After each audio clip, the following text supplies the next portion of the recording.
In his technical article, Microbes in the Days of Creation, Dr. Alan L. Gillam, professor of biology at Liberty University, he points out that in the days of creation, on day number 3, the first life forms outside the Creator himself were introduced, the plants, on day number 3.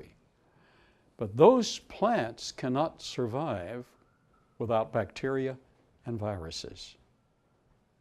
So the supporting cast was created as well. That was day 3. On day 4, the stellar heavens were coalesced.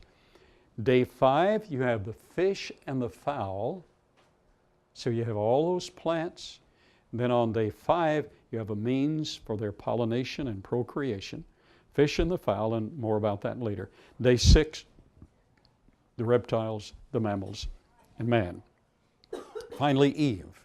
He goes on, Dr. Gillen explains that in each of the days of the creation, it would be necessary to have these microbes. And he gives the full documentation for this and the symbiosis between life forms. So the microbes are all necessary, from the flowers, the trees, the shrubs, the grasses, all of those. The natural ecosystems that God created, land, sea, and air, would also need microbes for nutrient recycling, decomposing waste, and photosynthesis. Aren't you glad that bacteria visit the trash dump?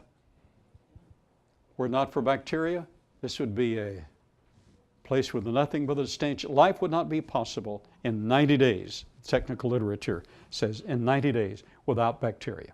The soil surrounding the plants most likely accommodated the need to recycle elements from fallen leaves and make them useful for regeneration. So it all fits together. The microbes are absolutely necessary. Day 5, the moving creatures populated the seas and the skies. So this gives us an idea, and he did an excellent job.